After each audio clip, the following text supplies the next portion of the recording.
The commander-in-chief issuing a new ultimatum, putting Iran on the clock, warning, quote, all hell will rain down if Tehran doesn't make a deal or reopen the Strait of Hormuz in the next 48 hours. And right now, a desperate rescue mission far behind enemy lines. Search operations are underway for an American pilot who went missing after his plane was shot down over Iran. Iran urgently looking for the airman and reportedly offering a $60,000 reward for anyone who captures him. Plus, the first American Pope is presiding over his first Holy Week. In just a few hours, Pope Leo will lead the Easter Vigil at St. Peter's Basilica for the world's 1.4 billion Catholics. We'll have a live look from Vatican City. And NewsNation is looking to the skies and beyond. NASA's Artemis II mission reaching the halfway mark on their flight to the moon and taking these stunning new photos of Earth. The crew will make a historic lunar flyby on Monday and should return to Earth on Friday. Good afternoon, I'm Nick Smith in New York. This is NewsNation Live. But first, the urgent search for a missing American airman after a U.S. fighter jet was shot down over Iran. One crew member has been rescued, but the other remains missing as U.S. forces race to find him. NewsNation's Robert Sherman is live in Tel Aviv.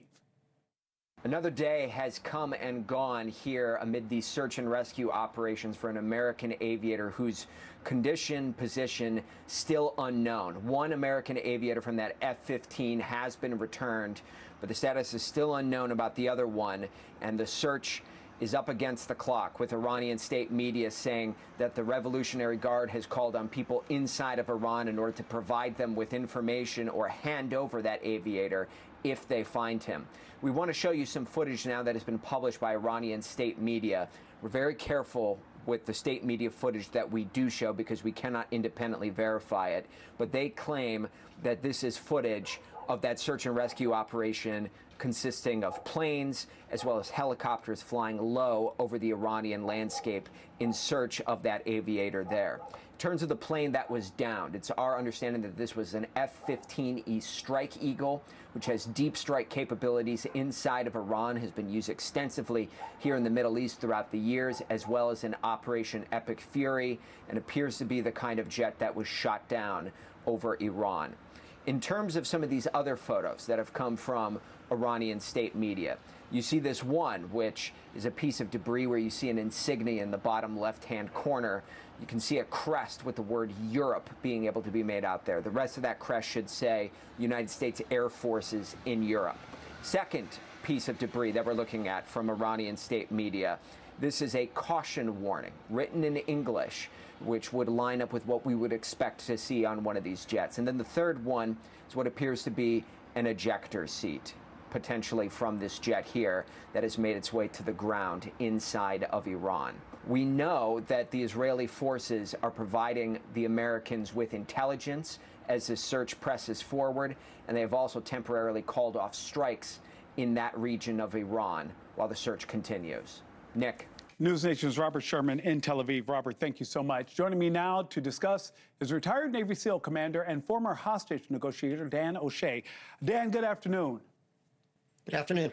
Dan, I want to start here with what Iranian media had to say and then chat with you on the other side when they're urging civilians to turn in the missing pilot if they find him.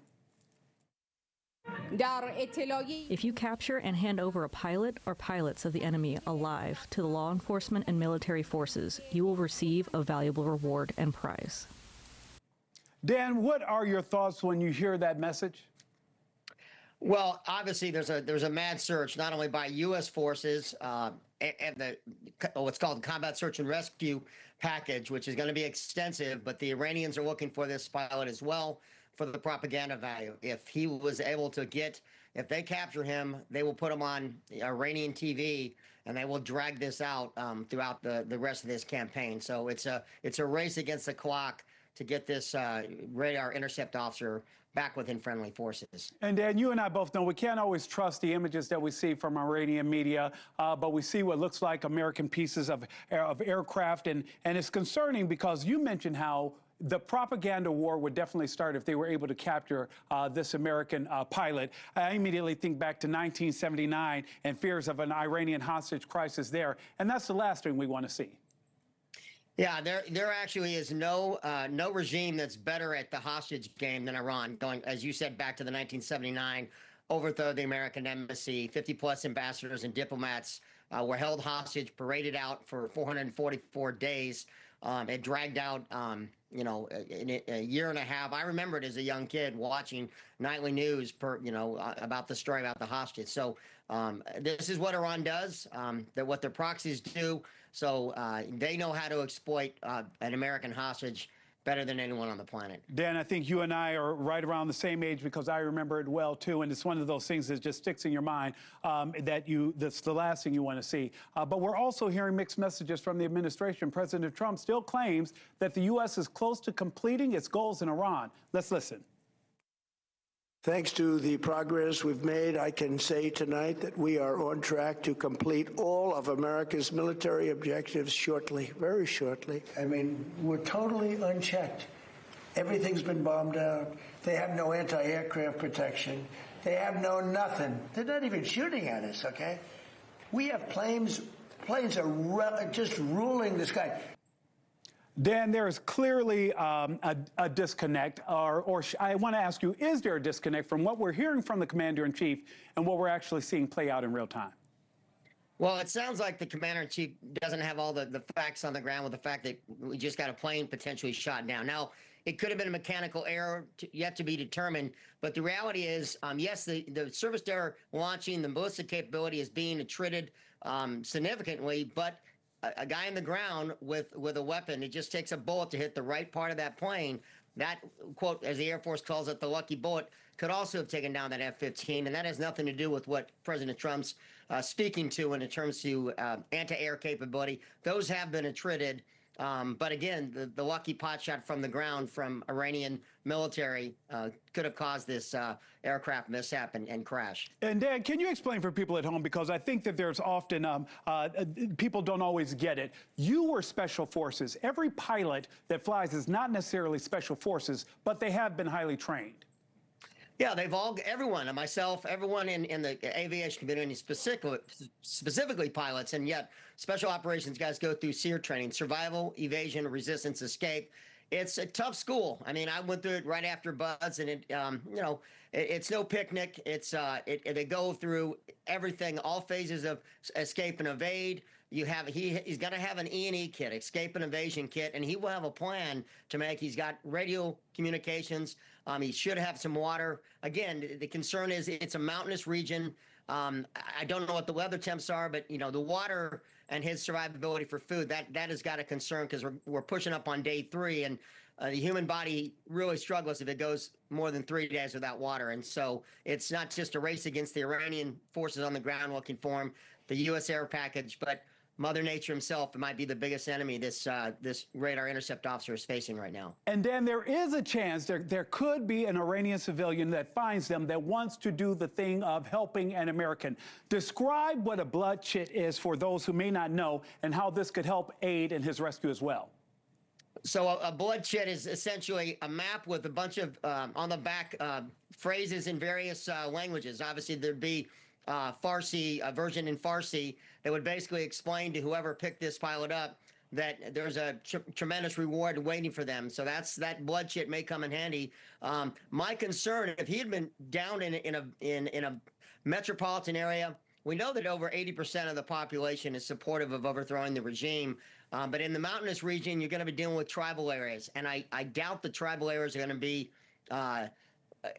as pro-American as you would find in maybe a more metropolitan area, but time will tell. Dan, I do want to ask you this. Mr. Trump also says that the U.S. will strike Iran extremely hard over the next 2 days to 3 weeks, but intelligence suggests Tehran isn't ready to negotiate. If this fighting goes on for weeks, what pressure could actually force Iran to the table? Well, that's a good question. Listen, I put it that they're cornered right now.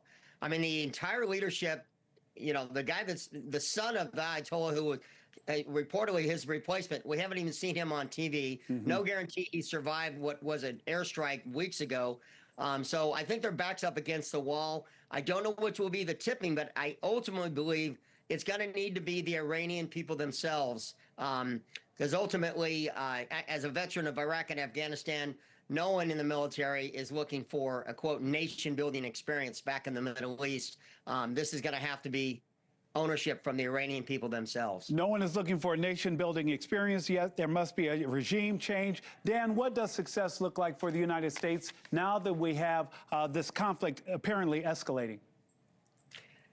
Well, again, the stated goals for Trump is we've taken out their Air Force, we've taken out their Navy, they were a huge threat. I mean, they were the largest, and it's well known, state sponsor of terrorism. They've been funding Hamas, funding Hezbollah, funding the Houthis. If there was no question that Iran has been attrited, their economy is in shambles.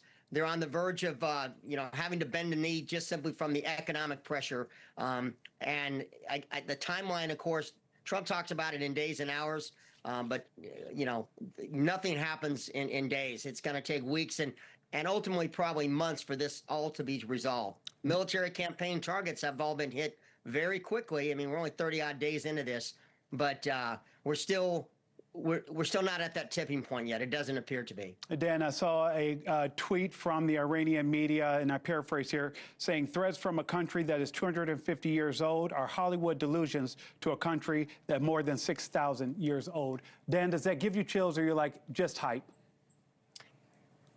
Listen, they have Iran is probably the only place in the Middle East I haven't operated and worked in. But I'm well familiar with their history. They're Persian. They have a very distinct culture, 6,000 years, a very proud history. And to be honest, the majority of the Iranians are not the problem. The Persians are not the problems. It's the Islamic Republic, and they've brought this on themselves. And there's a rejection of that. And this is a hopeful turning point. Like I said, this has to be the counter 1979 People's Revolution, but in this case, not against the West, but against the Islamic regime itself. Retired Navy SEAL commander and former hostage negotiator Dan O'Shea, thank you so much, and happy Easter to you and your family. Thank you. Pope Leo XIV, the first American pontiff, is celebrating his first Holy Week as head of the Catholic Church. In about an hour from now, the Pope will lead a vigil mass ahead of Easter Sunday service tomorrow morning in front of thousands at St. Peter's Basilica, marking the end of Holy Week. During Good Friday service, Pope Leo carried a wooden cross through all 14 stations of the Way of the Cross, which honors and remembers the crucifixion of Jesus. The Pope was the first pontiff to hold the cross through the entire ceremony in decades. Keep it right here on NewsNation. Chris Cuomo hosts a special presentation of The Mystery of Easter tonight at 8 p.m. Eastern, 7 Central. Rocketing towards the moon, and NASA's Artemis II astronauts reaching the midway point on their journey and sending a few souvenirs right back here to Earth.